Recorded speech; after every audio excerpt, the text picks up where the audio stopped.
del contenido de física. ¿Okay? Entonces la clase hoy está destinada a eso.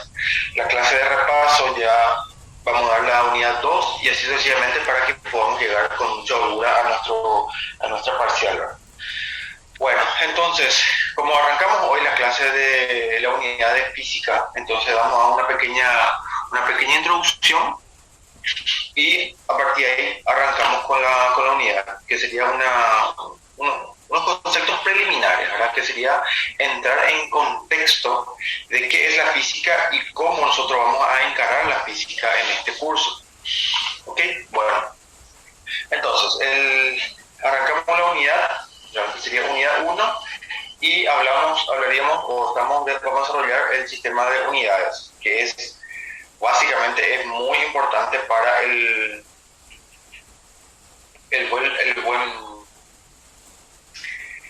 buen desarrollo de las unidades de física, ¿verdad? Es muy importante el sistema de unidades. ¿Por qué? Porque nos sitúa o nos define muchos conceptos que vamos a ir desarrollando. ¿Okay? Las cantidades físicas o los contenidos físicos siempre van relacionados a sus unidades, ¿verdad? ¿Por qué? Porque es una información muy válida que necesitamos nosotros definir para ir desarrollando todo el concepto, para poder ir entendiendo las magnitudes y compañía, ¿verdad? Vamos a ir hablando más detenidamente sobre esos conceptos. A ver, Juan, una consulta, profe. En el caso de que la batería del celular se agote y la luz no venga, ¿cómo hacemos con la asistencia o la clase en sí? Bueno,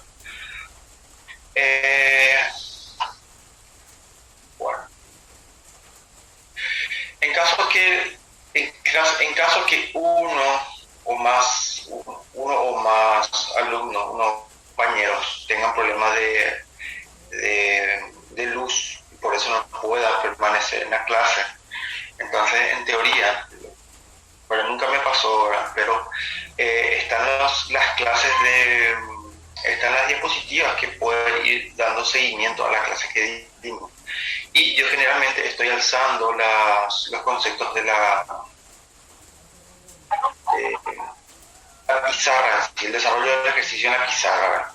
En caso que yo no tenga luz, ¿verdad? Obviamente si yo me desconecto, obviamente no existe clase, entonces remarcaríamos la clase para otro día y desarrollaríamos en mejores condiciones de clima, de luz, de señal de internet.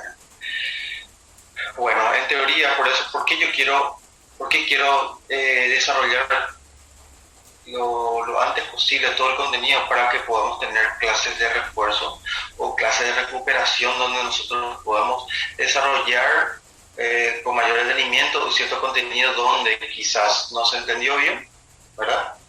O quizás el alumno que por obvio motivo no pudo estar, entonces de repente le sirve para reusar esos contenidos. Hay muchos alumnos que consiguen grabar la clase. Yo a ver un poco, si yo consigo, el tema es más bien de informática, conocimiento de informática. A ver, pausar pantalla.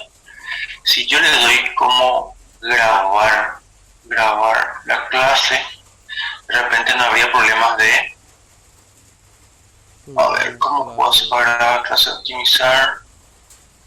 Grabar la nube, grabar esta computadora.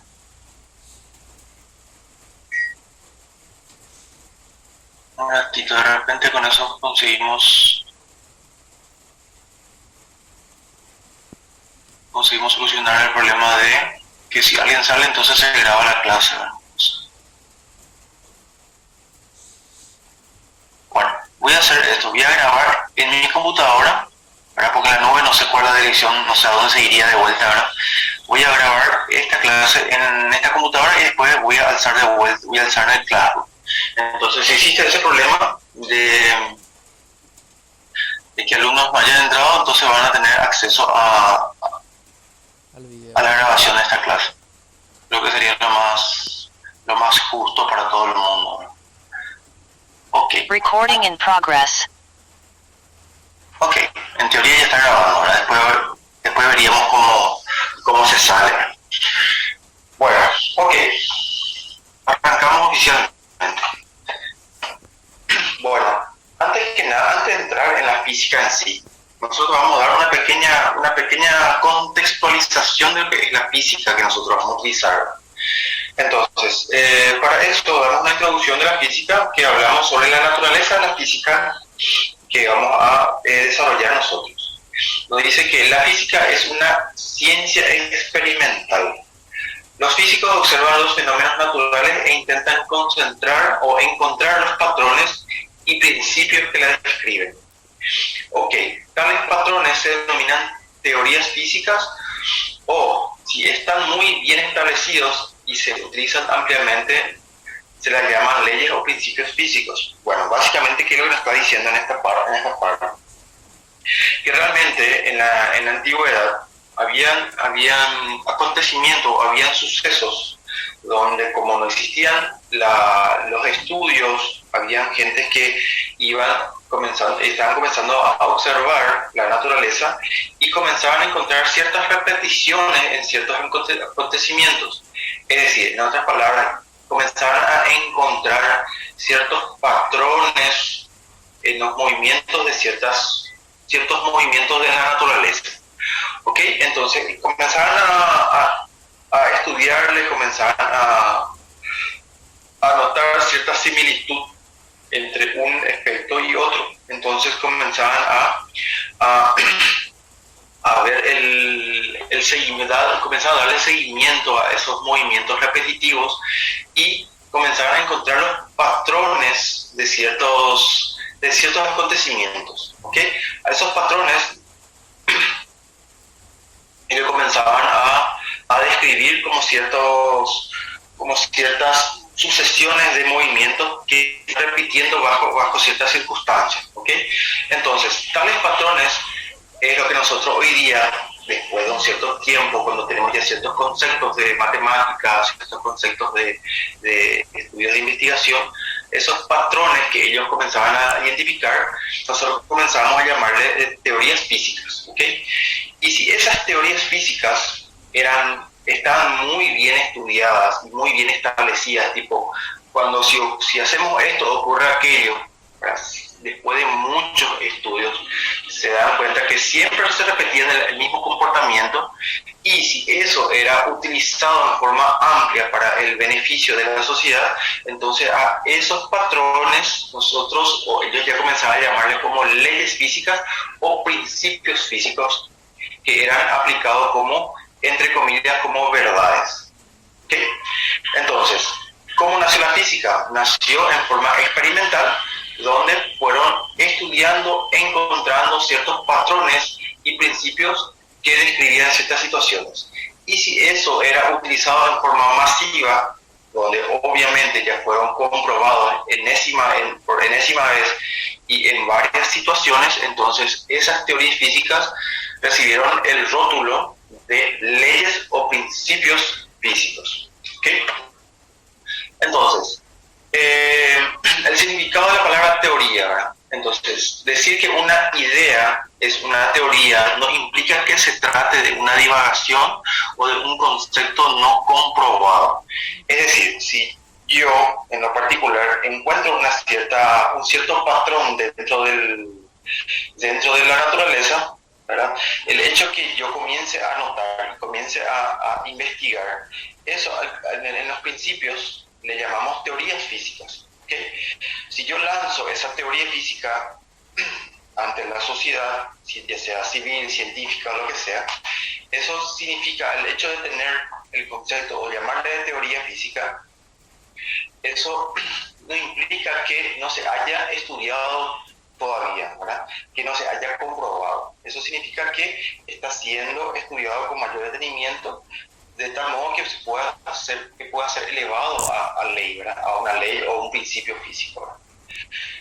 Dice, más bien una teoría es una explicación de fenómenos naturales basada en observaciones y en los principios fundamentales aceptados. Ninguna teoría se considera como verdad final o definitiva. Siempre hay una posibilidad de que nuevas observaciones obliguen a modificarla o desecharla. exactamente lo que estábamos diciendo. Si para mí cierto acontecimiento en la naturaleza yo considero como verdad, de repente es una verdad momentánea. ¿Por qué? Porque con las herramientas de observación que yo dispongo en mi periodo de tiempo o en el lugar donde yo estoy, esos fenómenos siempre se van a comportar de la misma forma. Pero con el transcurrir del tiempo, con nuevas herramientas de observación o de verificación, nosotros podemos llegar a dos posibilidades: o afirmar esa teoría pasando a ser ley, o directamente desecharla o modificarla o optimizarla, ¿verdad? Entonces nosotros podemos decir que es una verdad momentánea, pero nunca podemos decir que es una verdad final o una verdad definitiva, porque a medida que va a pasar el tiempo, existe la posibilidad de modificarla o simplemente desecharla y dando lugar a nuevas teorías que luego van a llegar a ser leyes, ¿verdad? Bueno, en las teorías físicas es inherente que podamos demostrar su falsedad encontrando comportamientos que no sean congruentes con ella, pero nunca comprobaremos que una teoría siempre es correcta. Es básicamente lo que yo estaba diciendo. Nosotros podemos comprobar que para ciertas situaciones llegan a ser incongruentes, ¿verdad? Entonces nosotros llegamos a modificar o a mejorar, pero nunca podemos decir o asegurar que esto es la verdad absoluta que nunca más será modificado.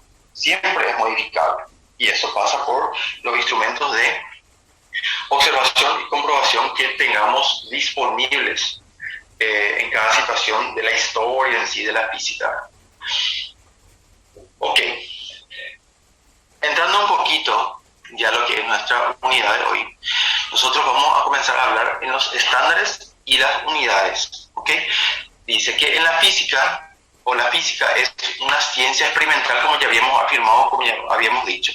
Los experimentos requieren mediciones cuyos resultados suelen describirse con números. Un número empleado para describir cuantitativamente, un número es empleado para describir cuantitativamente un fenómeno físico y que recibe el nombre de cantidad física. Bueno, básicamente, de acuerdo a lo que estábamos diciendo, nosotros o la gente en su momento comenzaba a observar ciertos fenómenos, pero para definir, para que se den cuenta o para darnos cuenta nosotros que un fenómeno se va repitiendo o tiene cierto comportamiento, nosotros tenemos que comenzar a darle números, y gracias a esos números nosotros nos damos cuenta que eso llega a ser un patrón de movimiento, ¿verdad? Y ese patrón de movimiento nosotros siempre utilizamos los números para ir llegando a ciertas conclusiones, ¿ok? Esos números que nosotros le damos a esas observaciones, debido a las mediciones que aplicamos a ciertos actos de la naturaleza, a esos números nosotros le llamamos cantidades físicas, ¿ok? Hablar de cantidades físicas significa darle números a las mediciones que nosotros vamos haciendo, ¿ok? A esos fenómenos que vamos observando, darle números significa hablar de cantidades físicas, ¿ok? Si definimos la cantidad física describiendo la forma que definimos una cantidad física describiendo la forma de calcularla a partir de otras cantidades medibles, ¿ok? Entonces, si yo defino una cantidad física de una cierta observación, yo con esa cantidad física yo ya puedo hacer cálculos para hacer las comprobaciones de esos fenómenos, ¿ok? Entonces, esas observaciones que vamos haciendo, nosotros ya comenzamos a palparlas mediante las cantidades físicas, y a partir de ahí llegamos a ciertas conclusiones y ahí por delante, ¿verdad?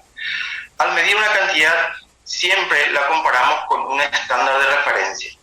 Ok, esta es una palabra clave. Medición de cantidad, que si comparación con un estándar de referencia.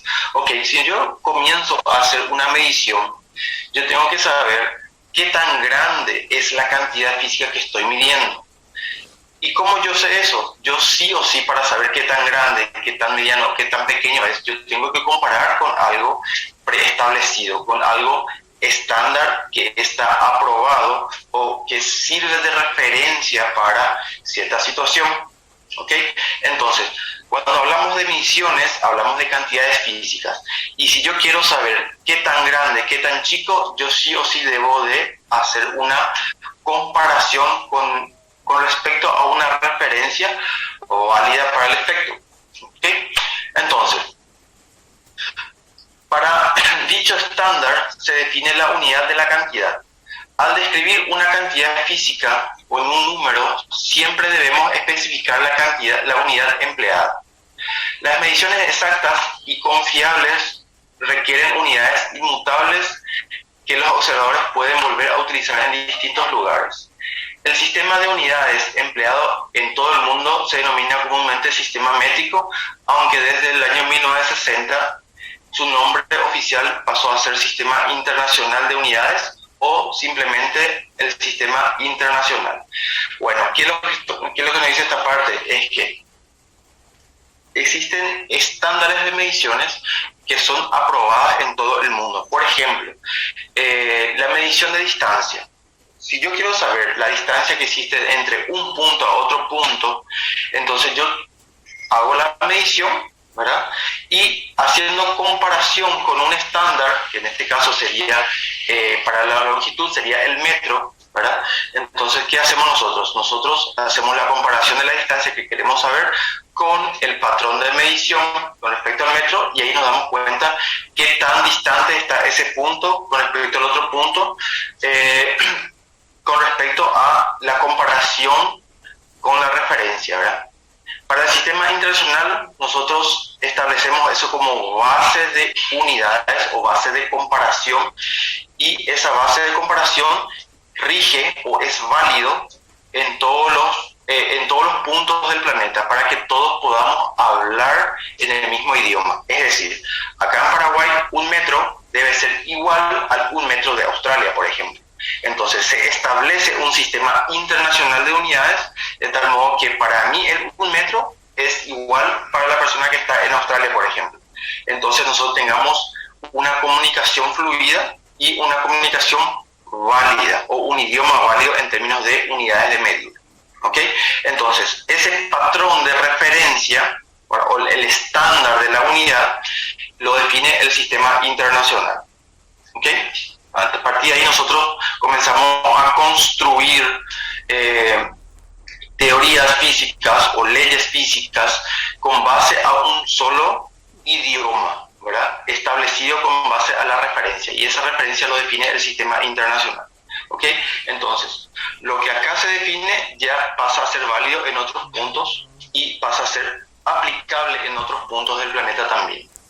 ¿Ok? Una vez que se defina como teoría y por qué no ley.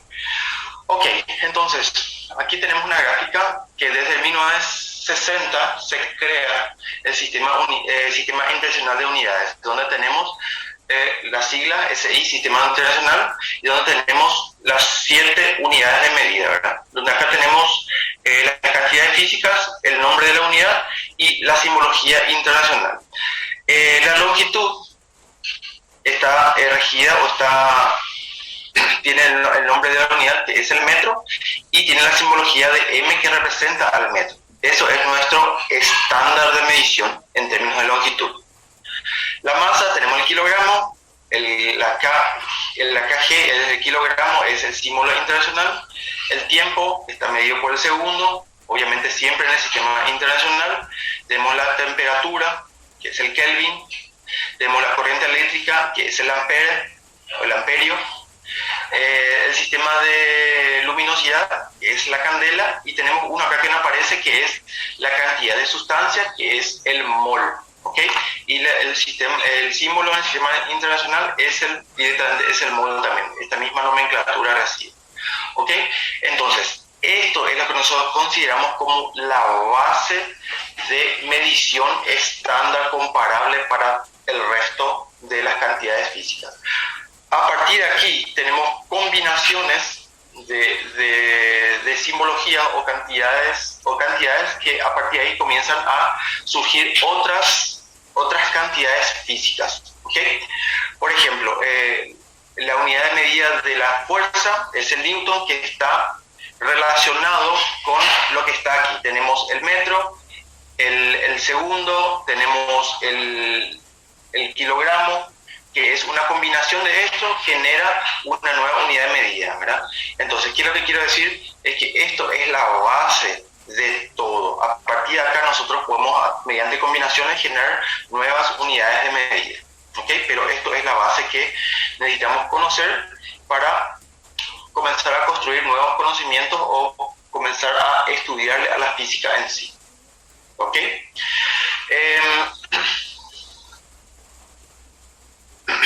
Perfecto.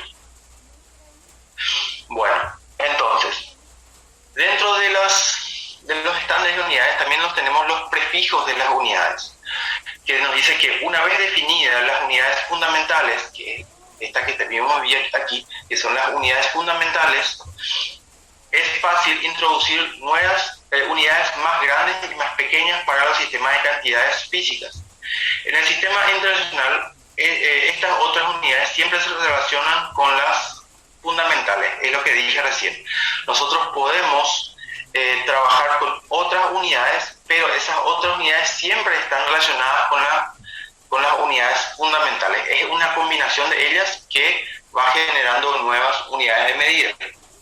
Los nombres de las unidades adicionales se obtienen agregando un prefijo al nombre de las unidades fundamentales. Ok. Después tenemos los prefijos, ¿verdad?, que también nosotros podemos utilizar. Por ejemplo, volviendo a una diapositiva anterior, por ejemplo, cuando usamos, por ejemplo, la longitud de las cantidades de la unidad de medida del metro, nosotros podemos utilizar prefijos con respecto a esto. Por ejemplo, si yo voy a trabajar con cantidades muy grandes, por ejemplo, con los miles, en vez de utilizar simplemente el metro y trabajar con cantidades numéricas grandes, yo puedo usar el prefijo, donde yo puedo usar dentro del miles, puedo usar la palabra kilo, o simplemente la abreviatura con K, que representa el kilo, que representa a una cantidad de miles, ¿verdad? Entonces yo pongo KM, significa 1000 metros, ¿ok? Entonces sería un kilómetro o directamente kilómetro, ¿verdad? KM. Eso representa a un kilómetro y representa a cantidades de miles de metros, ¿ok? Y así sencillamente podemos hacer prefijos para arriba, ¿verdad? Prefijos múltiplos, y tenemos los submúltiplos, ¿ok? Serían cantidades inferiores para cantidades físicas muy pequeñas. Cuando hablamos de moles, que sería cantidad de sustancia dentro de una muestra, tenemos millones de valores, ¿verdad?, de tal sustancia. Entonces utilizamos los prefijos más grandes o prefijos más chicos, de acuerdo a la situación que convenga utilizar. Debido a los ejercicios que vamos a ir dando, debido al desarrollo de la física en sí que arrancamos hoy, nosotros vamos a ir utilizando los prefijos que están aquí. Obviamente hay prefijos muy pocos utilizados, por ejemplo estos Yocto y compañía, que utilizan valores por día a la menos 24. Hay veces que sí usamos, pero lo normal sería el kilo, el centi, hasta el nano quizás, ¿verdad? Hasta el nano lo que es más utilizado, que es a la menos 9, ¿verdad? Y en términos de cantidades de múltiplos, solemos utilizar hasta el giga o a veces tera, ¿verdad? Pero a modo de conocimiento tenemos aquí hasta a la 24, que sería un valor muy, muy elevado, ¿verdad? ¿Ok? Entonces esto hablamos un poquito acerca de los prefijos que apoyan a las cantidades o a las unidades de medida, a las cantidades físicas que vamos a comenzar a utilizar ahora. Estas son las abreviaturas que van, obviamente, van al principio de cada unidad de medida, ¿okay? Kilómetro y así sucesivamente. Ok, consistencia y conversión de unidades. Ok, a partir de acá comenzamos a ver algo interesante también, que es muy, muy conveniente entenderlo bien, porque son herramientas muy muy eficaces para el estudio de la física. Dice que en los cálculos utilice siempre las unidades cuando un problema requiere de cálculos con números y unidades. Siempre escriba los números con las unidades correctas durante todo el cálculo. Ok, cuando nosotros comenzamos a hacer un cálculo dentro de la esfera de la física, nosotros siempre en física, siempre nosotros tenemos que tener la costumbre de utilizar las cantidades físicas, que serían los números, las grandezas, ¿verdad?, las magnitudes, seguida de la unidad de medida. ¿Por qué? Porque el número más la unidad de medida representa la medición en sí de la naturaleza, ya sea la medición de la velocidad, la medición de la longitud, la medición de la temperatura o del tiempo o de lo que sea. Siempre tiene que ir acompañado del número con la unidad de medida. Eso, ¿hasta qué punto? Hasta el punto de introducir las unidades de medida dentro de los cálculos, para que nosotros podamos tener la certeza que no estamos cometiendo ningún error. ¿Okay? Volviendo a repetir este primer párrafo, dice: en los cálculos utilice siempre la unidad de medida cuando un problema requiere de cálculos con números y unidades.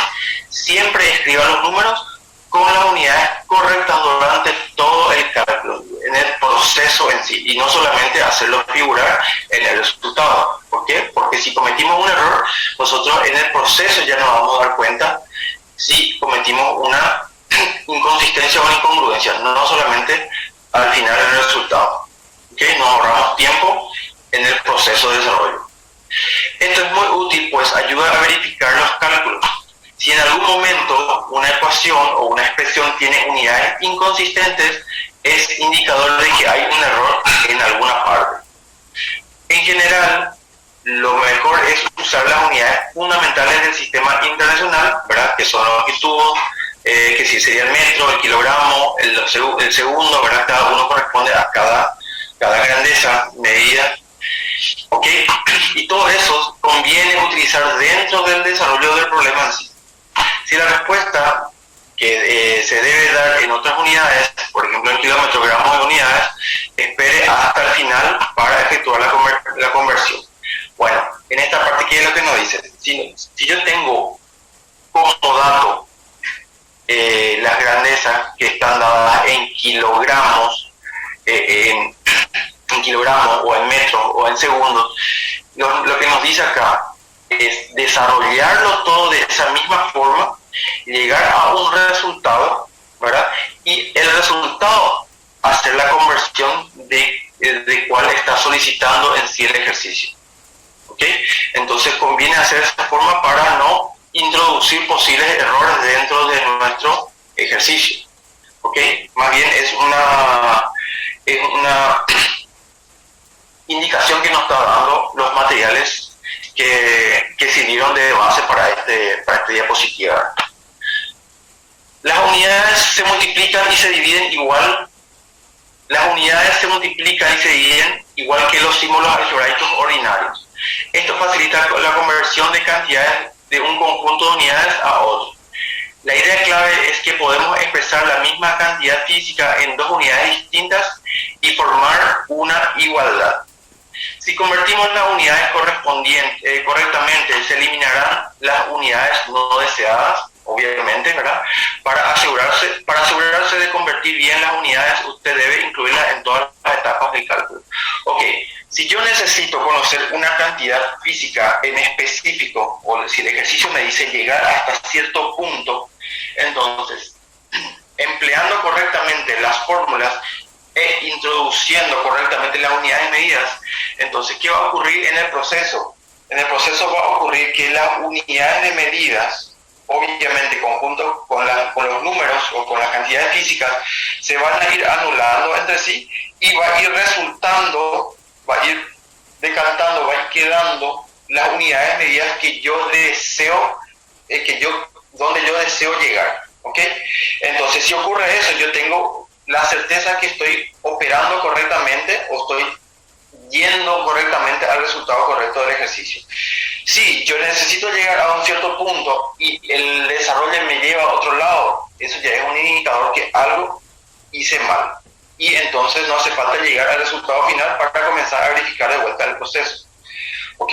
Entonces, en conclusión o en resumen, toda vez que yo necesite o desee hacer cálculos o desarrollar fenómenos físicos mediante fórmulas, yo siempre tengo que tener la costumbre o el procedimiento de introducir cantidades con sus unidades de medida. ¿Ok? Eso significa tener buenas prácticas en el desarrollo del desarrollo de hacer los ejercicios en física. ¿Okay? Bueno, cuando hablamos de factores de conversión, yo tengo, por ejemplo, en términos de longitud, existen ciertas tablas donde yo puedo migrar de un prefijo a otro prefijo, que si de un múltiplo a otro múltiplo, por ejemplo, de metro, yo necesito trabajar con centímetros, o trabajar con milímetros, o pasar a kilómetros, ¿verdad? O simplemente trabajar en otro sistema de unidades, ¿verdad? Porque el sistema macro, que es el sistema internacional, es el sistema que todo el mundo utiliza, pero eso no significa que sea el único. Existe uno o dos países donde tienen su propio sistema de medición o su propio sistema de unidades, ¿verdad? Su propio sistema de medición o su propio sistema de patrón de referencia, ¿verdad? Por ejemplo, el sistema inglés usa otras nomenclaturas, otros sistemas de medición, por ejemplo, para la conversión. Por ejemplo, usa las pulgadas, usa los pies, usa las yardas, usa las millas. Entonces se estableció una relación de comparación o una relación de conversión de una unidad a otro, de un sistema unidad a otro sistema unidad. ¿Ok? Y estos valores son los valores fijos para que hacen que nosotros migremos de uno a otro. Por ejemplo, una milla representa 1609 kilómetros, por ejemplo, ¿verdad? Entonces, nosotros para utilizar esos sistemas, nosotros debemos de saber estas constantes o estos valores que hacen que nosotros migremos de un punto a otro. En nuestro curso en particular, nosotros lo único que tenemos que saber es los patrones de conversión de todo dentro del sistema internacional. Cuando es referido a otros sistemas, nosotros vamos a establecer el patrón de comparación. ¿Okay? Si yo necesito o si yo les pido en un ejercicio pasar de millas a kilómetros o de millas a metros, yo le voy a facilitar estos valores para que podamos desarrollar los ejercicios. No hace falta que nosotros tengamos que memorizarnos todos estos valores que están aquí. ¿Okay? Entonces yo le voy a ir diciendo cuáles serían los valores o las constantes que ustedes sí deberían de ir sabiendo. Por ejemplo, un minuto representa 60 segundos. ¿Okay? No hace falta que yo le ponga como dato esta relación de comparación. Esto es, por ejemplo, es un dato que ustedes sí deberían de saber. Y obvio, ¿por qué? Porque esto es algo muy intuitivo, algo muy fácil. ¿Okay? Una hora representa 3.600 segundos, es algo que sí también deberían de saber. Ahora, si yo les pido de un newton pasar a dinas, que es la unidad de medida de la fuerza en otro sistema de medición, ¿verdad? Entonces sí, ahí entra como dato dentro del problema. ¿Okay? O por ejemplo, si yo quiero saber, si yo le digo, si yo tengo una medida en yardas y le pido en metros, entonces yo ya comienzo a darle estos datos dentro del ejercicio. ¿Ok? ¿Queda claro eso? No hace falta que vayan memorizando eso, a menos que yo le vaya indicando. ¿Ok? Por ejemplo, dice, en una autopista interurbana de una región rural, un automóvil viaja con una rapidez de 38 metros por segundo. ¿Okay? La pregunta es, ¿el conductor rebasó el límite de velocidad que es de 75 millas por hora? Ok, entonces, ¿qué ocurre aquí? Yo sé que existe una situación en particular donde dentro de una autopista interurbana, va de una ciudad a otra, pero dentro de una región rural existe un límite de velocidad que todos los vehículos tienen que permanecer o tienen que respetar. Y ese límite es de 75 millas por hora, pero mi vehículo es capaz de medirme en metros por segundo. Ok, entonces, ¿qué yo tengo que hacer? Yo tengo que este 38 metros por segundo, yo tengo que unificar en millas por hora para hacer la comparación y llegar a la conclusión de que yo rebasé o el conductor rebasó, está igual o está por debajo del límite de velocidad admisible para ese punto, esa región rural dentro de la autopista. ¿Ok? Entonces, yo tengo millas por hora, tengo metros por segundo. Yo tengo la necesidad de memorizar la relación de millas por millas, la relación entre millas y metros. No hace falta. Yo ya le pongo como datos aquí, ¿verdad? Entonces le digo que considere una milla que es igual a 1609 metros. ¿Ok? Entonces, con base a este dato, nosotros podemos hacer o podemos contestar esta pregunta. Si el conductor rebasó o no rebasó el límite de velocidad.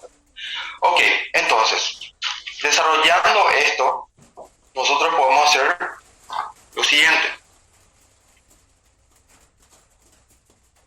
A ver, aquí. Ok, entonces, yo tengo como dato, ¿dónde estoy? Aquí. Yo tengo como dato la velocidad con la cual el automovilista se está moviendo, que es 38 metros sobre segundo. Ese es el dato. Y la velocidad límite en ese punto es 75 millas por hora. ¿Ok? Entonces, yo este dato que está aquí, yo tengo que unificar la unidad de medida con respecto a lo que me está pidiendo, porque es mi patrón de medición para concluir si rebasó o no rebasó el límite de velocidad. Ok, entonces voy a hacer la conversión. Metros por segundo. Entonces, este metro, o la unidad de medida de longitud, tengo que pasarlo a millas. Ok, entonces, con base a esta comparación, este dato que yo tengo acá, yo sé que una milla, ¿verdad? La abreviatura es MI, ¿verdad? Representa a 1609 metros. ¿Ok? Entonces yo multiplico, hago la relación de lo que está aquí. Ok, entonces aquí metros, consigo simplificar con metros y yo hago la multiplicación por 1 y divido 1609, entonces yo ya tengo este dato o esta cantidad física medido en millas, pero yo tengo todavía metros sobre segundo y acá me pide sobre hora. Entonces este segundo yo tengo que convertir de vuelta a hora. Ok, entonces yo también sé que una hora representa o equivale a 3600 segundos, donde yo intencionalmente pongo en esta posición de tal modo que el segundo se simplifique con segundo. Ok, entonces finalmente la unidad de medida resultante sería millas por hora, porque el metro con metro se simplificó y segundo con segundo se simplificó. Entonces la unidad de medida resultante sería millas por hora. Exactamente, millas por hora coincide con millas por hora, que es mi factor o mi valor de comparación. Entonces yo tengo la certeza que operé bien, yo hice correctamente la relación de conversión. Ahora me resta saber cuál sería la cantidad numérica para poder comparar. Entonces, con la ayuda de la calculadora utilizaría 38 por 1, que sería 38 por 1 por 3600. ¿Ok? Dividido 1609 por 1, ¿verdad? Que sería en total, me saldría 85,02. Ok, entonces, ¿qué es lo que ocurrió aquí? 38 metros por segundo yo llegué a convertir a millas por hora. Entonces me salió 85,02. Ahí yo verifico si la velocidad del automovilista, cómo es con respecto a la velocidad límite. Entonces yo verifico que la velocidad del automovilista sobrepasó o rebasó la velocidad límite y él está obligado a reducir para no ser multado en todo caso. ¿Ok? Entonces, en conclusión, yo utilicé los factores de conversión para poder llegar a una cierta conclusión de la situación X que nos presenta el ejercicio. ¿Ok? Entonces, ¿cuál es la conclusión? La conclusión es que el conductor sí rebasó el límite de velocidad permitido. Y a partir de ahí, él debe reducir o, en caso contrario, sería multado por X ente, policía municipal, policía caminera o lo que sea. ¿Ok? ¿Se entiende?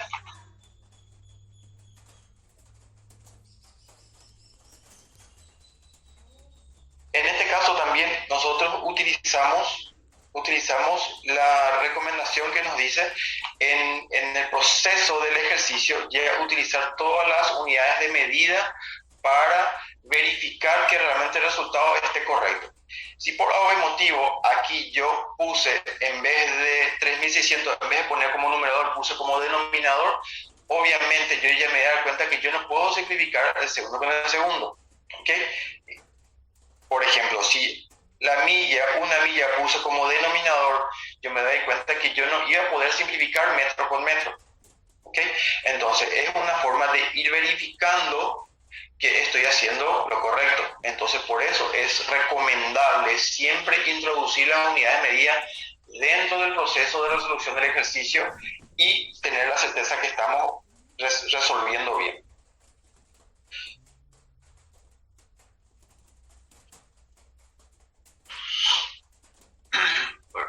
Voy a explicar el proceso. Ok, sin problemas. Bueno, aquí voy a escribir para aquí, voy a escribir aquí para que no haya problemas. Yo sé que por la relación que yo tengo, yo sé que una milla representa a 1609 metros y una hora representa a 3600 segundos. 3600 segundos es lo mismo que multiplicar 60 por 60, que sería 60 minutos, y cada minuto tiene 60 segundos nuevamente. ¿Ok? Entonces de ahí sale 3600. Ok, entonces, ¿qué ocurrió aquí? Este 38 metros sobre segundo, yo estoy multiplicando por la unidad. Cualquier número que yo multiplique por la unidad, yo voy a estar no voy a estar modificando su cantidad, no voy a estar modificando su naturaleza. ¿Okay? Entonces, en vez de escribir este 1 del factor unitario, no me modifica nada. En vez de poner 1, yo voy a estar multiplicando por la unidad representada de otra forma. Es decir, si esto es igual a esto, si existe una igualdad, entonces yo puedo decir que una milla representa a una milla. Esto, simplificando todo, me queda como una unidad que es exactamente igual a lo que está ocurriendo aquí. ¿Okay? Pero una milla también yo puedo representar de esta forma. 1609 metros. Una milla es igual a esto. Entonces, esto igual continúa siendo la unidad. Entonces, esta unidad que está aquí, yo represento o vuelvo a escribir de esta forma, que es exactamente lo que hice aquí. ¿Okay? Entonces, este 38 yo estoy multiplicando por un factor unitario, pero escrito de otra forma. ¿Cuál forma? De la forma que me conviene, de tal modo que yo tenga que simplificar metros con metros aquí. ¿Okay?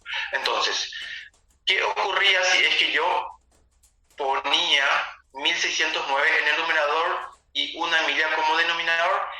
El metro no iba a poder simplificar con el metro que está al lado, así que a multiplicar y quedaría metro cuadrado. Entonces yo ya iba a irme a un resultado totalmente erróneo. ¿Ok? Entonces yo estratégicamente, intencionalmente, yo pongo millas como numerador y metros como denominador, de tal modo que yo pueda simplificarlo. ¿Ok? Aquí esto es el factor unitario. Le estoy multiplicando por el factor unitario. Con esto yo ya conseguí modificar la unidad de medida del metro, de tal modo que ya me queda en millas. ¿Por qué millas? Porque el ejercicio me pide comparar millas, pero el ejercicio también me pide comparar horas y yo realmente tengo segundos. Entonces ahí vuelvo a multiplicar por el factor unitario, donde este factor unitario yo vuelvo a reescribir. Sería 3600 segundos, que es lo mismo que poner una hora. ¿Okay? Entonces, este factor unitario que está aquí, yo escribo de esta forma. Sería también el factor unitario donde este 38 multiplicado por la unidad no me está modificando sustancialmente mi cantidad física. ¿Ok? Solo que este factor unitario yo lo escribo de forma intencional, de tal modo que mi segundo se pueda simplificar o se pueda convertir a hora. ¿Ok? Entonces, estos dos factores unitarios son escogidos intencionalmente, de tal modo que el resultado, que este 38 metros por segundo, quede en millas por hora. ¿Ok? En términos de unidad de medida, yo ya conseguí millas por hora. Lo que me resta ahora es encontrar la nueva cantidad física convertida a esta nueva unidad de medida. ¿Okay? Entonces, de 38 metros por segundo pasó a tener 85,02 como cantidad física en esta unidad de medida. ¿Ok? Entonces yo me animo a decir, o yo me animo a confirmar que 38 metros por segundo es igual a 85,02 millas por hora. ¿Ok? Entonces, este valor que está aquí, yo ya puedo comparar con el límite de velocidad admisible para ese punto de la carretera. Y yo veo, mi vehículo está a 85 y es admisible 75. Entonces yo saco la conclusión. El conductor está sobre la velocidad, sobre el límite de velocidad permitida. Y con base a eso yo doy una respuesta al ejercicio. ¿Ok? ¿Se entiende?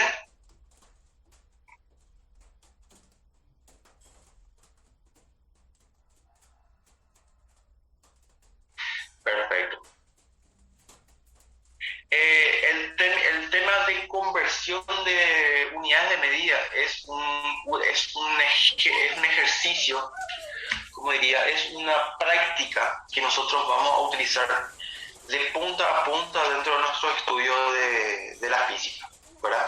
Desde la primera unidad, que es hoy, hasta la última unidad, vamos a utilizar esta herramienta de conversión. Entonces siempre tenemos que tener presente la forma de convertir y siempre tenemos que tener las buenas prácticas para que nosotros no fallemos en la conversión, porque realmente conversión, con el proceso de estudio, nosotros vamos a hacerlo en cálculos auxiliares.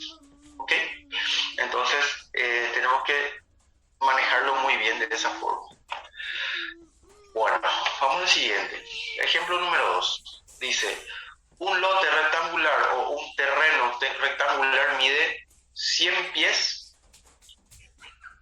por 150 pies. Determine el área de este lote en metros cuadrados. Considere que un metro es igual a 3,281 pies. ¿Ok? Entonces, ¿qué me está pidiendo el ejercicio ahí? Me está dando el dato de las medidas de un lote, pero quiere que presentemos el resultado en otra unidad de medida, de tal modo que la persona que va a tomar ciertas decisiones con respecto a ese lote le sea más entendible el sistema de medición que existe ahí. ¿Okay? Entonces, nosotros vamos a graficar. Este es un lote rectangular, como dice, que tengo el largo por el ancho, donde el largo pasa a ser 150 pies y el ancho es 100 pies. Son los datos del ejercicio. Ok, yo sé que el área de un rectángulo es igual al largo por ancho. Yo sé eso por geometría. Ok, entonces, ¿qué ocurre aquí? Yo tengo la relación de conversión es igual a metros con respecto a pies. Entonces yo ya puedo convertirlo aquí o puedo convertirlo dentro del proceso de resolución. Voy a escoger yo hacer dentro del proceso de conversión. Yo sé que el largo es 150 pies y esto aquí yo voy a convertirlo a metros. ¿Por qué? Porque es la herramienta o es el dato que me presenta el ejercicio para hacer la conversión. Ok, entonces yo sé que un metro representa a 3,281. Esto es lo mismo que ponerlo de esta forma. ¿Ok? 3,281 pies. Ok. Entonces, aquí yo multiplico un metro a 3,281 pies. ¿Ok? Esto yo tranquilamente yo pude haber puesto como numerador y este 1 metro puesto como denominador, pero no me conviene. ¿Por qué? Porque pies con pies, si estuviera en el numerador, no se podrían simplificar. ¿Por qué? Porque las unidades de medida se multiplican como cantidades, como operaciones algebraicas normales, común y corriente. ¿Ok? Entonces, si esto está en el denominador y el otro numerador, entonces ellos se pueden simplificar y la unidad de medida resultante sería el metro. ¿Ok? ¿Por qué el metro? Porque es lo que yo estoy buscando. Ok, entonces ya hice la multiplicación ya puse la multiplicación o hice la conversión de la longitud. Ahora hago la multiplicación con respecto al ancho, siguiendo con la fórmula. El ancho es 100 pies, ¿ok? Y el ancho tengo que hacer la conversión también. Entonces, por el mismo procedimiento, hago la conversión, ¿ok?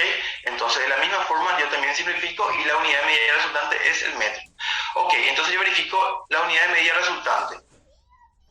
Metro con metro me daría metro cuadrado. Ok, entonces es exactamente a dónde yo quería llegar. Entonces yo me doy cuenta, antes de encontrar el valor numérico, que yo estoy operando correctamente con solamente definir la unidad de medida resultante del ejercicio.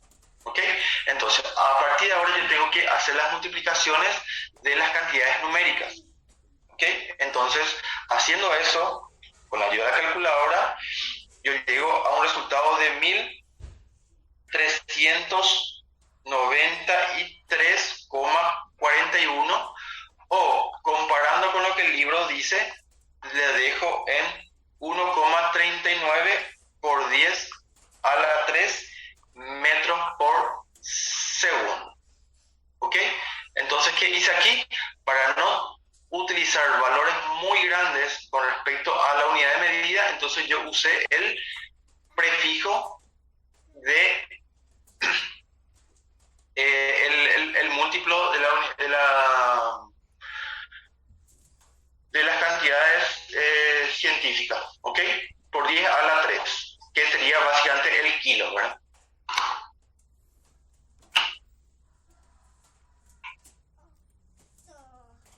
A ver, ¿qué dice acá en el chat? El largo por ancho debe cambiar antes de resolver a metros.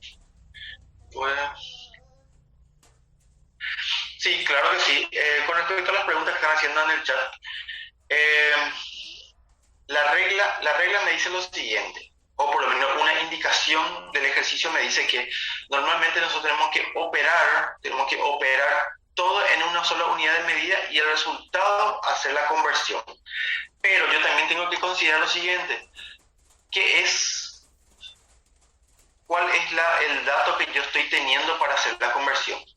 Si yo tenía como dato el metro cuadrado es a tanto pies cuadrados, entonces a mí me convenía hacer la multiplicación todo en pies y llegar al resultado en pies cuadrados y ahí recién hacer la conversión. ¿Por qué? Porque yo tengo como dato la conversión de 1 metro cuadrado es igual a tanto pies cuadrados.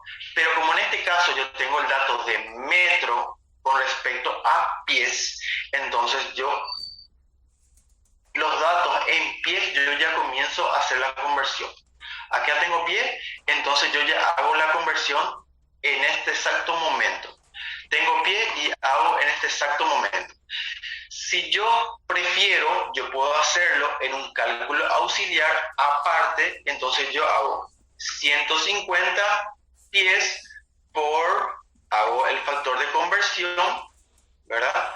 281 pies aquí, hago la conversión y tengo un resultado medido en metros. Este resultado yo ya traigo exactamente acá y a partir de acá yo ya comienzo a trabajar todo con metros y finalmente yo tengo el resultado en metros cuadrados. Es indistinto, yo puedo hacerlo dentro del proceso del ejercicio o puedo hacerlo en forma de cálculo auxiliar. No cambia nada. ¿Por qué? Porque en resumen el resultado sería la misma cosa. Cada uno es libre de escoger la forma de trabajar. ¿Ok?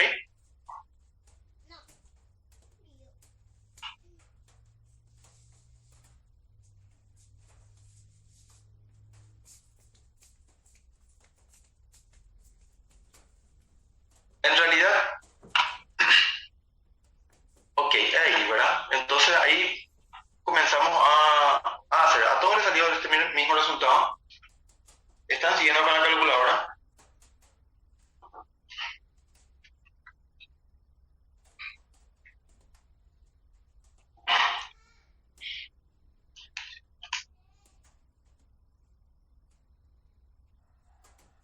Ok, perfecto. Acá cuando yo tengo una cantidad de miles, ¿verdad? Acá tengo 1893,41. Entonces, si yo no quiero trabajar con valores muy grandes, de repente esto puede ser un valor mucho más grande, entonces yo uso la notación científica. Entonces, la coma, hago correr 1, 2, 3 y lo represento de esta forma. ¿Ok? Si la coma lo hago correr para acá, entonces esta notación científica, este valor, utilizaría con un negativo aquí. De acuerdo a cómo va corriendo la coma, yo voy utilizando de esa forma. O simplemente con la ayuda de la calculadora, yo le cargo el resultado, sería 1393,41 y comienzo a jugar con la tecla de la notación científica. ¿Ok? El hecho de llegar a este resultado, yo ya llegué al resultado correcto. Yo opté por presentar esto como resultado porque en el libro presenta de esta forma, ¿verdad? Nosotros tenemos que saber que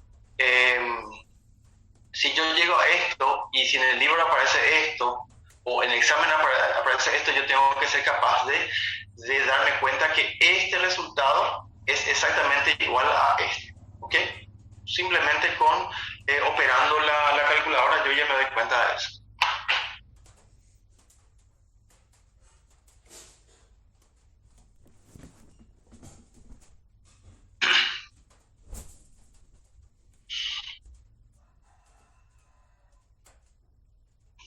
Ok, perfecto entonces. Vamos al siguiente concepto. Aquí tengo la respuesta, 1,93, perdón, acá tiene que ser 1, error de 1,39 tiene que ser aquí. 39 por 10 a la 3 metros cuadrados, que es el resultado que exige el problema. Bueno, eso en términos de conversión. En términos de conversión, nosotros tenemos un mundo de situaciones que ir modificando, ¿ok? De ir cambiando.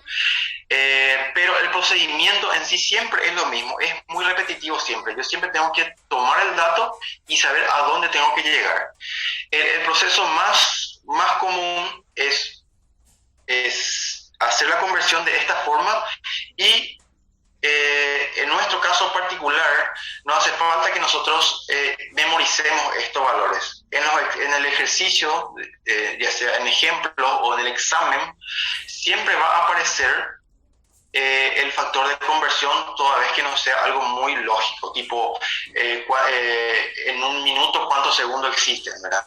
En esos casos sí no hace falta poner esta salvedad, ¿verdad? Pero cuando es algo medio rebuscado, siempre va a aparecer los datos dentro del propio ejercicio para que podamos utilizar dentro del proceso de resolución del ejercicio.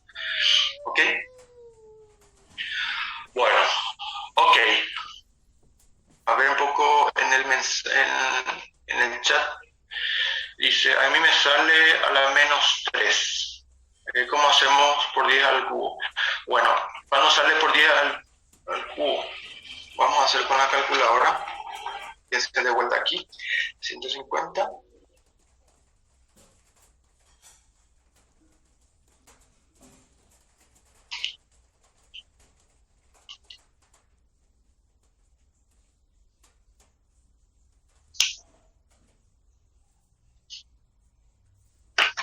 Ok, voy a hacer acá. Voy a ver la calculadora. Voy a mostrarle un ratito acá. Acá aparece, por ejemplo, 150 por 1 dividido 3,281, ¿verdad? Que tengo exactamente esta situación por, a ver, voy a hacerlo de esta forma. Voy a abrir paréntesis para que se entienda un poco mejor. 3,281 por, voy a este otro apartado, sería paréntesis de vuelta, no hace falta poner paréntesis, pero para que se entienda estoy haciendo de esa forma. Sería 100 por 1 dividido 3,281. 81. Ok. Es igual, sale 1393,41. Este otro punto muy relevante para que nosotros comenzamos a definir también. Nosotros, por convención, nosotros vamos a adoptar, ¿verdad? Todos por igual, inclusive yo, nosotros siempre para presentar un resultado en física, nosotros siempre vamos a representar solamente dos cifras significativas después de la coma. ¿Okay? No hace falta poner los 4 o los 10 o los 20 de acuerdo a nuestra calculadora. Nosotros para unificar criterios, nosotros vamos a presentar siempre dos cifras significativas. Ok. Pero la segunda cifra significativa es redondeable con respecto a la tercera. ¿Qué quiere decir eso? Si el tercer número que está aquí es un valor 5 en adelante, eso le redondea al segundo valor que está aquí. ¿Ok? Si es 4 para abajo, se queda con el mismo valor. En este caso, ¿por qué yo representé 41? Porque la tercera cifra es 9 y 9 le redondea a la segunda cifra negativa. En vez de 0, pongo un número en adelante, que sería el 1. Entonces, por eso yo represento como 41 y yo trunco ahí. Yo siempre vamos a representar, vamos a escribir solamente dos cifras significativas. ¿Ok? Entonces queda 1393,41. ¿Cómo llego hasta acá? Aprieto el valor, esta tecla que está aquí, ¿verdad? Y me aparece 1,39 por 10 a la 3. ¿Ok? Si se dan cuenta, el 3 no le redondea al 9. Entonces yo trunco, queda 1,39 por 10 a la 3. ¿Ok? Entonces esto es el resultado que me presentó el libro y queda como resultado final del ejercicio. ¿Ok? Redondeamos el resultado final en caso que requiera durante... Vamos a hacer el resultado final simplemente. ¿Ok?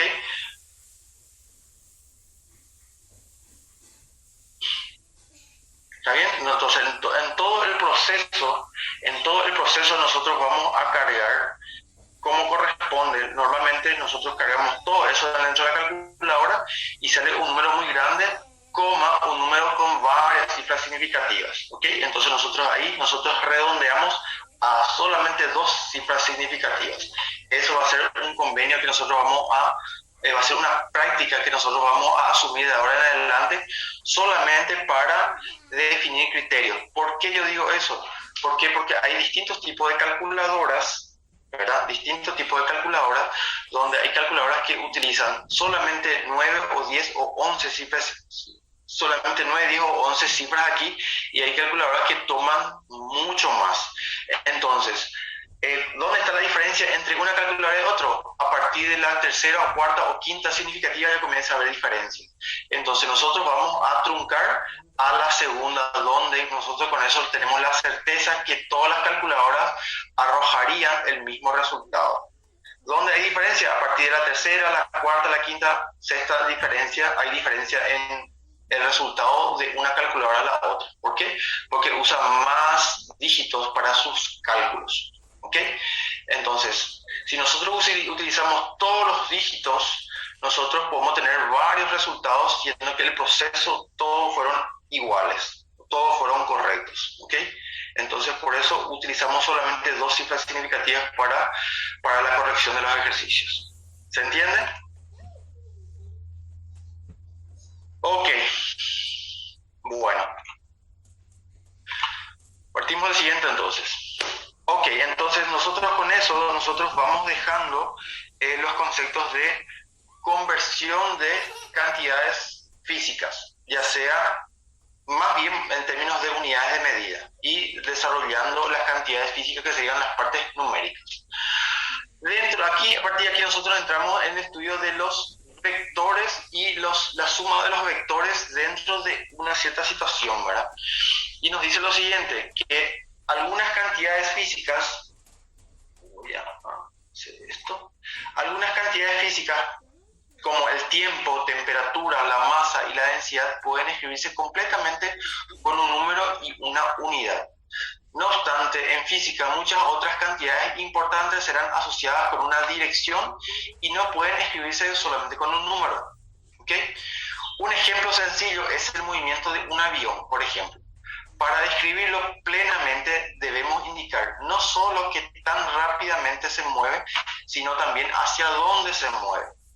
Para ir de una ciudad de Asunción a Ciudad del Este, por ejemplo, un avión debe volar al este y no al sur. La rapidez del avión, combinada con su dirección, constituye una cantidad llamada velocidad. ¿Okay? Entonces, hay cantidades físicas que con decir un número, un valor 4, seguido de la unidad de medida, 4 metros, yo ya tengo exactamente definido el movimiento en sí de un móvil. Pero hay veces que no lo define todo, ¿verdad? Si yo necesito saber dirección y sentido, entonces no está definido solamente con un número.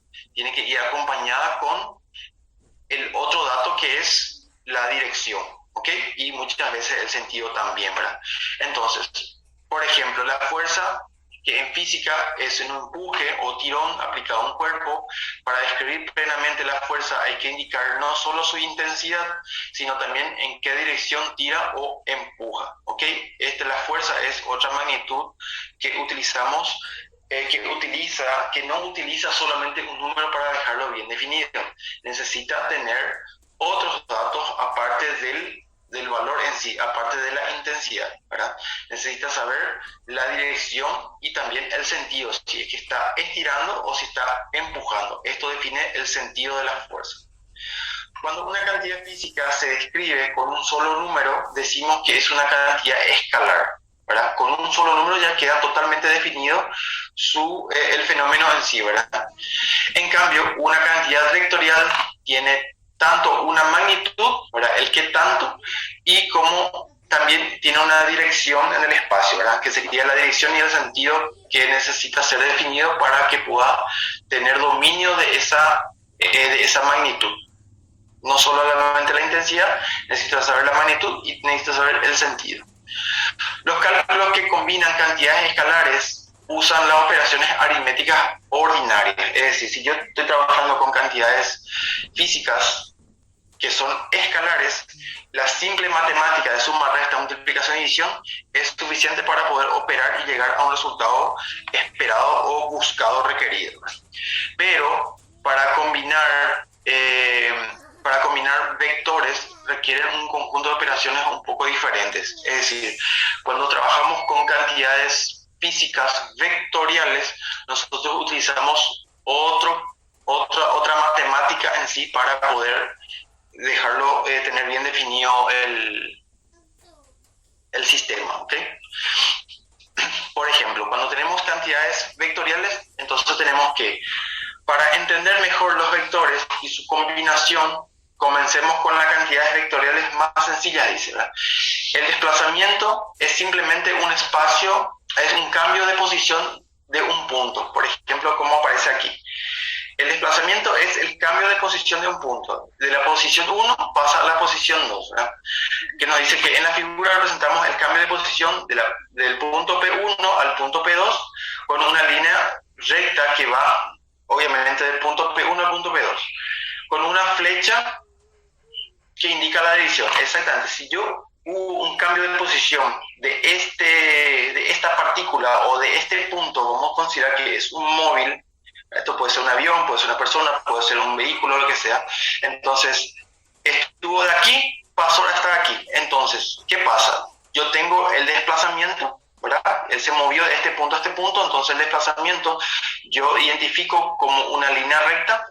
La dirección pongo de esta forma como el vector y el sentido represento con la línea, con la flecha que vino de este punto a este punto. ¿Ok? El desplazamiento es una cantidad vectorial porque debemos decir no solo cuánto se mueve la partícula, sino también hacia dónde. ¿Okay? Esto representa una cantidad vectorial o un movimiento vectorial, donde no solamente cuánto se movió me interesa, yo también tengo que saber en qué dirección y en qué sentido. Él se movió de este punto a este punto. ¿Okay? Con un cierto ángulo de inclinación con respecto al plano cartesiano. Si el plano cartesiano yo tengo el horizonte, que es el eje X, y tengo aquí el eje Y. ¿Okay? Entonces, con respecto al eje X, yo tengo un cierto ángulo de inclinación o un ángulo de movimiento de esa partícula. Entonces, eso define la dirección. Y el sentido de qué punto a qué punto fue. Y obviamente el desplazamiento, ¿verdad? Que sería la intensidad de ese movimiento. Ok, entonces yo tengo varios tipos de movimiento, pero el desplazamiento siempre representa una línea recta, del punto inicial al punto final. Ok, por ejemplo, el desplazamiento dice depende solamente de la posición inicial y final y no define la trayectoria que haya seguido. Por ejemplo, si esto fuera un pájaro cualquiera, o una abeja, o lo que sea, entonces él tuvo un recorrido X, que representa de esta forma. Pudo haber tenido un recorrido y él vino y paró en este punto. El desplazamiento, qué tanto se movió, solamente define la línea recta entre el punto inicial al punto final. No lleva en consideración su trayectoria. ¿Ok? Entonces, teniendo definido el punto P1 al punto P2, yo ya tengo, ahí ya puedo calcular o puedo definir su dirección, que sería el ángulo con respecto al horizonte, y su sentido con respecto a cuál es el inicial y el final. Entonces definimos con una flecha, indicando el punto final. ¿Ok?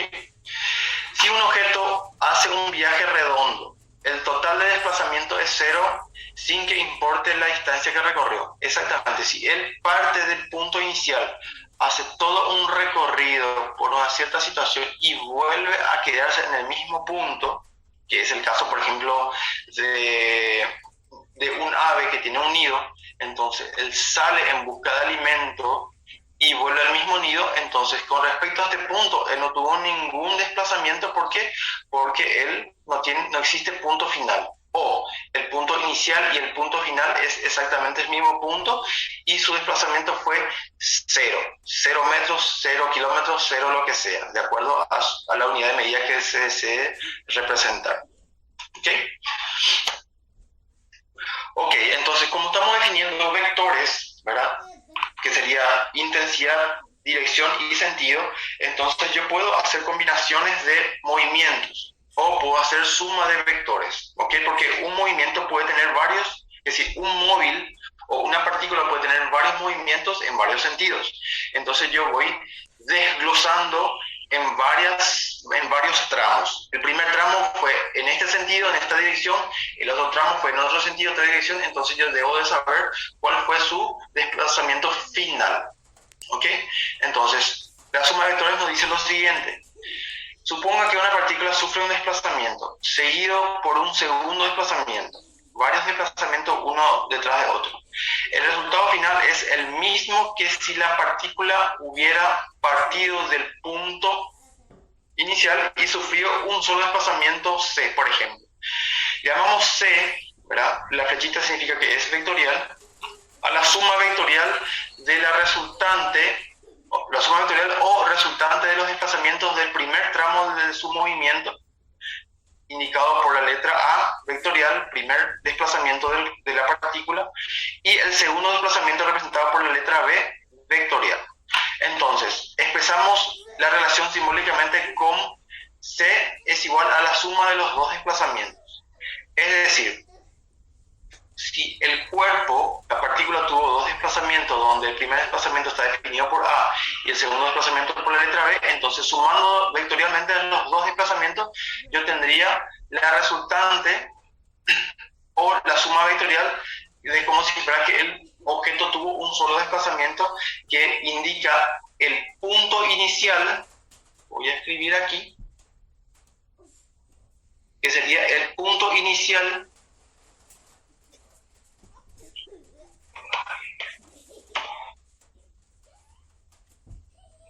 aquí, sería el punto inicial del vector A hasta el punto final del último desplazamiento.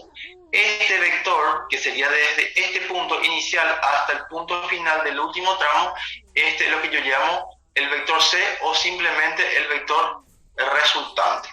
¿Okay? Eso sería básicamente la suma de vectores del movimiento de una partícula en cuestión.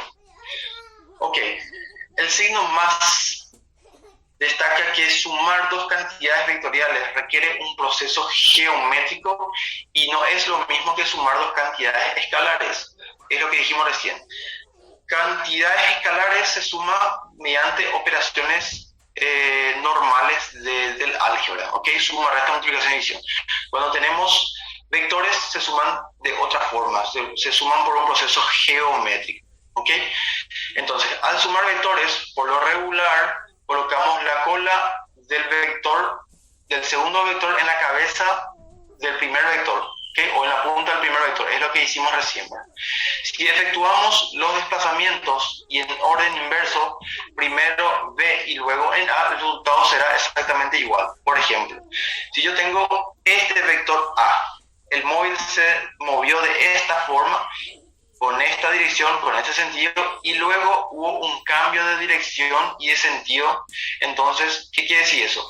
El primer desplazamiento con respecto a segundo desplazamiento, nosotros ubicamos o representamos que el origen del segundo desplazamiento coincide con el punto final del primer desplazamiento, ¿okay? Considerando que este es el primer punto, este es el punto inicial, este es el punto final del primer desplazamiento.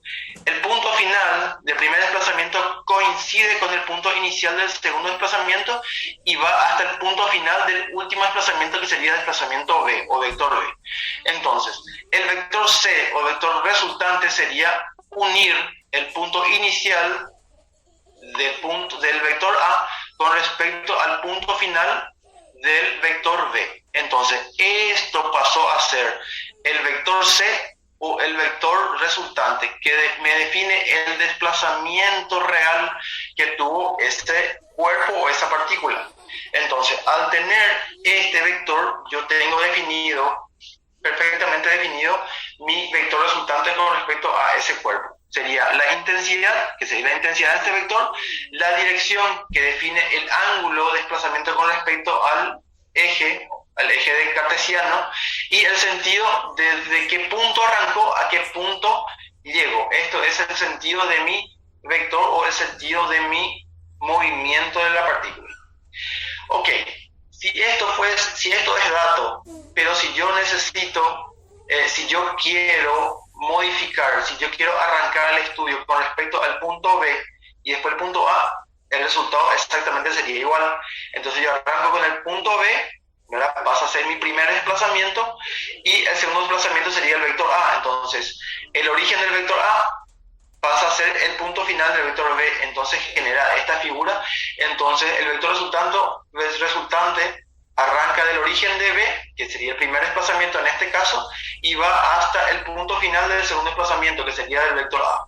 Ok, entonces este vector es exactamente igual a este vector. Entonces, en otras palabras, modificando el orden de los sumandos de los vectores no me altera el resultado del vector. ¿Ok? Si yo uso el formato del paralelogramo, donde los dos orígenes se hacen coincidir, entonces esto genera un paralelogramo donde el vector resultante es la diagonal principal de ese paralelogramo. ¿Okay? Entonces este vector es exactamente igual a este y a este de acuerdo a la forma como yo voy representando. Cada uno de los tres me da el mismo resultado, entonces eso quiere decir que yo puedo utilizar los tres métodos indistintamente, que el resultado es exactamente igual. ¿Ok? Bueno, entonces, llegando a un ejemplo del caso, yo tengo, por ejemplo, este ejercicio, donde aplicamos la suma de vectores. Dice, una esquiadora viaja 1 kilómetro al norte y luego viaja 2 kilómetros al este por un campo nevado horizontal. ¿A qué distancia y en qué dirección está con respecto al punto de partida? Bueno, entonces yo tengo una cierta situación donde me dice lo siguiente. Dice que yo tengo una persona, ¿verdad? Una deportista que está en un punto inicial, le puedo llamar P1, y me describe el comportamiento de movimiento de esa deportista. Entonces, inicialmente me dice, el primer movimiento es, voy a llamarle vector A, 1 kilómetro al norte, ¿ok? Si yo hago el eje cartesiano, donde esto es el este, o en este caso es X, y tengo este punto, disculpen la falta de prolijidad, esto es Y o es el norte, entonces me dice que viaja 1 kilómetro al norte. Que vamos a suponer que esto es su movimiento de 1 kilómetro. Y después tiene un desplazamiento de, esto es el vector A. Y después tiene 2 kilómetros al este, vector B. Entonces, desde este punto, esto tiene su sentido. De acá va al norte, entonces ella apuntó al norte. Y de este exacto mismo punto, ella parte al este. Y parte con 2 kilómetros. ¿Okay? Esto representa al vector B. ¿En qué sentido? El sentido hacia el este. ¿Okay? Entonces, ese es su sentido. El primer punto fue 1 kilómetro y el segundo punto es 2 veces la primera parte, serían 2 kilómetros. ¿Qué quiere saber? ¿A qué distancia y en qué dirección con respecto al punto de partida se encuentra ella? Este es mi punto de partida. Este es su punto final, voy a llamarle P2, punto final. Entonces, el desplazamiento que ella tuvo es la conexión entre el punto inicial y el punto final. Eso es lo que llamo vector resultante. ¿Ok? Y quiere saber cuál es la distancia, sería cuál es la intensidad de este vector y cuál es el sentido, sería este ángulo con respecto al este, con respecto al eje X. Esos dos datos yo debo de buscar. ¿Ok? Entonces, básicamente, el vector resultante está dado por el vector resultante con respecto al eje X y con respecto al eje Y. ¿Ok? Donde el vector, en términos de nomenclatura, yo voy a tener que esto, como esto me formó un triángulo rectángulo, porque esto fue al norte y luego fue al este, entonces yo me di cuenta que aquí hay un ángulo de 90 grados, por ende yo tengo un triángulo rectángulo y por ende puedo resolver por el teorema de Pitágoras, donde este vector que está aquí es el vector resultante respecto a X y esto es el vector resultante con respecto a Y. Entonces, si esto es un triángulo rectángulo, yo puedo utilizar Pitágoras para poder resolver. ¿Ok? Entonces, ¿qué tengo que hacer ahora? Yo tengo que definir cuánto vale la resultante con respecto a X y con respecto a Y. Entonces yo veo, con respecto a X, visualmente yo ya me di cuenta que vale 2 kilómetros. Ok, al cuadrado más, esto vale 1 kilómetro al cuadrado, hago la raíz. Haciendo eso con la calculadora, yo tengo un resultado de raíz de 5 kilómetros o simplemente 2,24 kilómetros. Eso ya es la intensidad o es el desplazamiento que él tuvo con respecto del punto inicial al punto final. Ok, con este resultado yo ya tengo resuelto mi ejercicio. No, ¿por qué? Porque como hablamos de vector, yo necesito conocer también la dirección y sentido de ese vector. El sentido yo visualmente yo ya sé, va de este punto a este punto. Ahora necesito saber la dirección, y la dirección yo tengo definido encontrando este ángulo. ¿Ok? Entonces, como es un triángulo rectángulo, entonces yo utilizo este ángulo, ¿verdad? Que va a ser ángulo tita, que sería el complemento de eso. ¿Ok? Entonces yo si utilizo la función tangente, entonces yo utilizo el cateto opuesto, que sería en este caso en realidad sería, a ver un poco, sería este ángulo que yo tengo que hacer con respecto a la normal, con respecto al este. Entonces voy a darle este valor de tita, le voy a llamar, le voy a borrar. Entonces sería el cateto opuesto, sería R con respecto a Y y este con respecto a X. ¿Ok? Entonces, para tener el ángulo tita, yo hago el arco tangente del valor de la resultante Y, que en este caso sería 2 kilómetros, y con respecto a X sería 1 kilómetro. ¿Ok?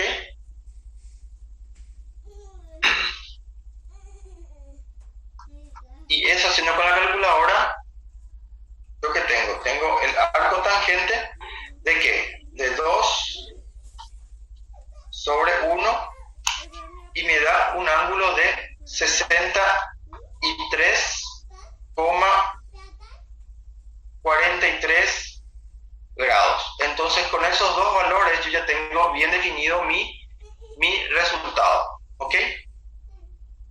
Tengo el dato de la intensidad y tengo el dato del ángulo. ¿Ok? ¿Se entiende?